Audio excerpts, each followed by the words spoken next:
Welcome back to Inside the Heat.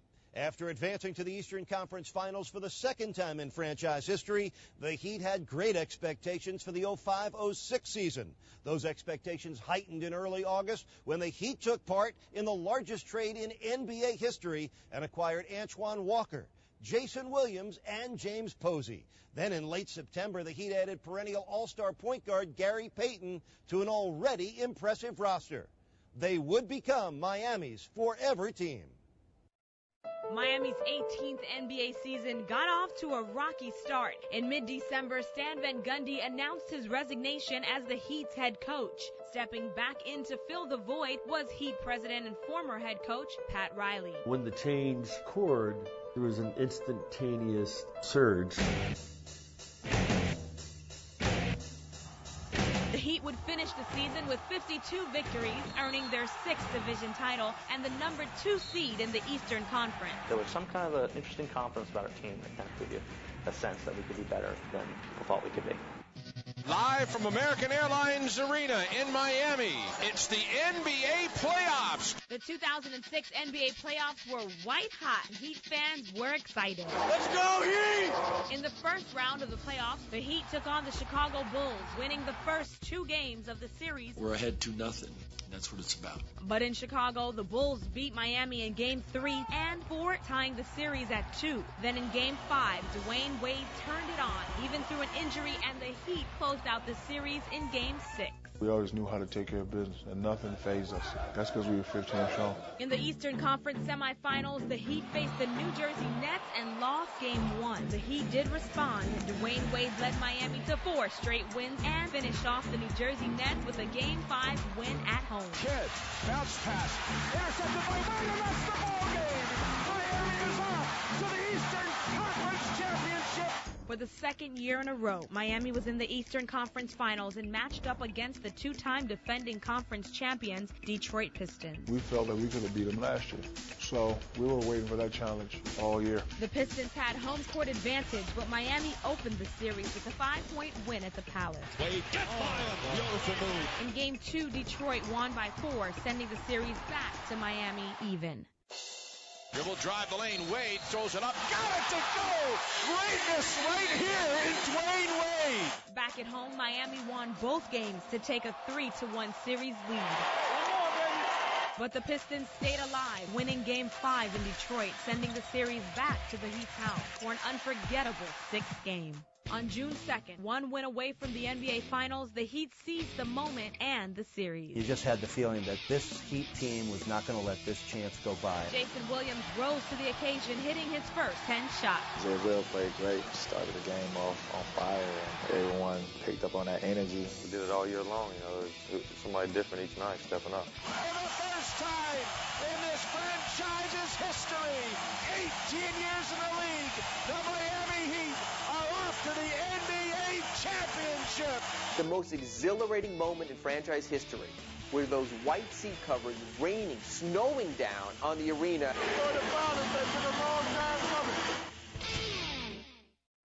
In the NBA Finals, Miami was matched against the Dallas Mavericks, who convincingly won the first 2 games at home and put the Heat in a hole that many thought they would not be able to climb out of. We did not play well. Our best players didn't play their best. I didn't coach well enough. We made a lot of mistakes. This is championship basketball, man.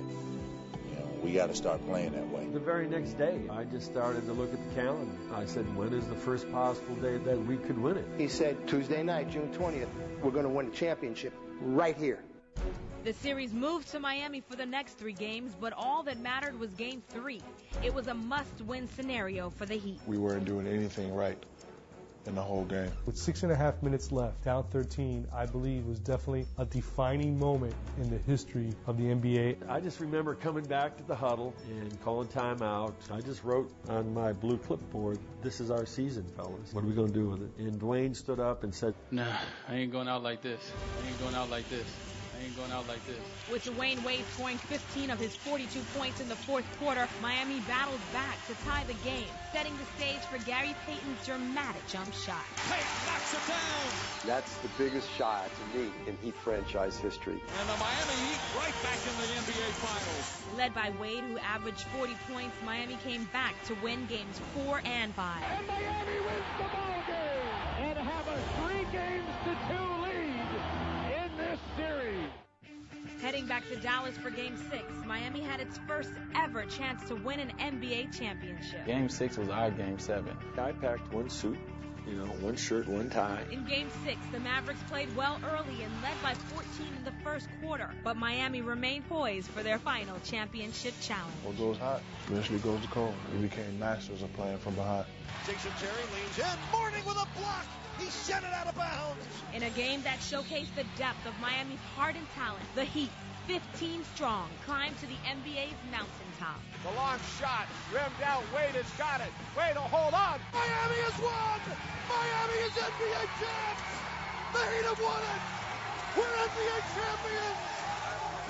For the first time in franchise history, the promises have been kept.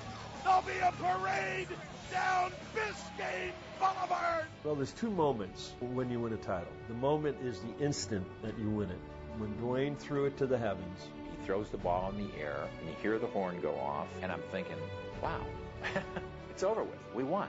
That moment when Dwayne threw the ball up in the air, it's indescribable, the euphoria that you feel. That was the best feeling that I've felt in sports ever. I always wanted to throw the ball up in the air real high like that. Never got the opportunity to do it, so I said, this the time. It's sort of like a dream come true. To win that game the way we won it was almost like sort of floating on a cloud, saying, did we really do this? Did this really happen? I couldn't contain myself. I was screaming, I was singing, I was yelling, we are the champions, and it was my happiest, most proud moment of being an employee of the Miami Heat for these 20 years.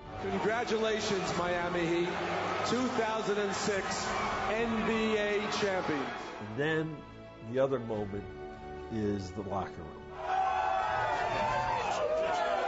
It really hit me in the locker room, and the champagne started pouring, where the really emotions hit that we were champions. And as much as I'm happy for me, I'm really happy for we. He's a world champion! The whole process of winning that championship to me was a great promise that was finally delivered. And to see my colleagues celebrating was exciting to me. The moment in the locker room that I will always remember, it's my favorite moment, was talking to Udonis Haslem. It's like a 1,000-pound weight off my shoulders, man, because nobody never gave me a chance. I remember coming up short and being so disappointed.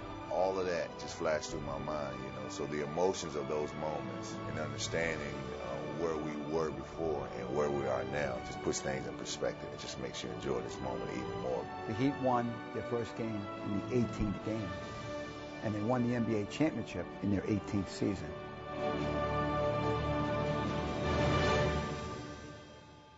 Inside the Heat is brought to you by your South Florida Mercedes-Benz dealers. Love what you drive.